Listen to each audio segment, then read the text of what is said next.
Segment, the final segment of the show for today.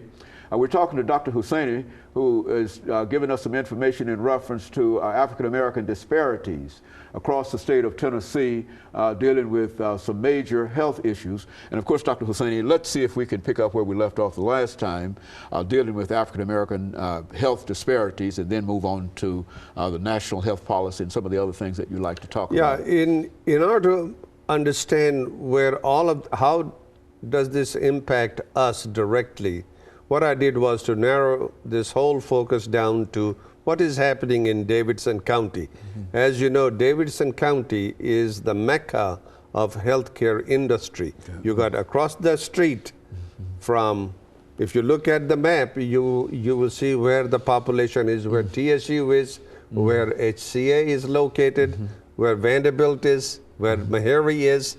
HCA and TSU are just about a mile apart. That's the biggest healthcare disparity and corporation available to us. And if they could work on that issue, help us to work on that issue, that will be really of great help. In order for us to really work in this area, what I did was to break down our morbidity rates for heart attacks and congestive heart failure and stroke in the Davidson County by zip code for both African Americans and for whites. Where do the people live and what is happening in those zip codes? So if you look at the first map on the heart attacks, you will see that in the zip code of 207, 208, 209, the rates are higher. Okay. This is where the black community is concentrated. 207, 8, and 9. 207, 208, 209. Tennessee State is located in 209. Okay. Meharry is located in 208.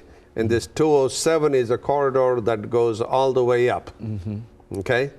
And you find a higher rate compared to other areas in the Davidson County. Similarly, if you look at congestive heart failure, you again find it is 207, 208, 209, which are predominantly showing higher rates. And if you go down finally to stroke,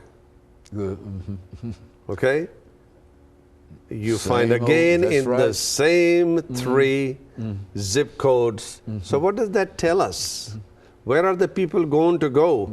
These, according to the census, 2000 census, these are the very low income to middle income neighborhoods.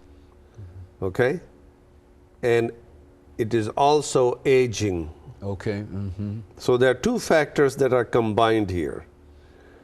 If you combine these two factors, you're going to see that certain diseases are going to be more prevalent Very good. in those segments of the population. Now, Metropolitan General Hospital is located in 208.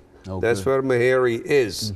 If you don't have enough funding for that, for those doors to remain open, where are these patients going to go?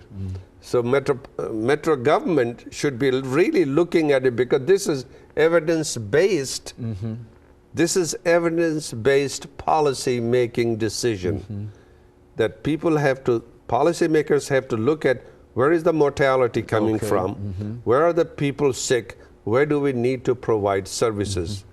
I am right now trying to develop, in collaboration with other colleagues at Meharry and at Vanderbilt, help them to develop a program to offer services in these three zip codes that we are talking about, where we find a high prevalence of cardiovascular diseases and mortality. So you think that we can actually cut down on the disparity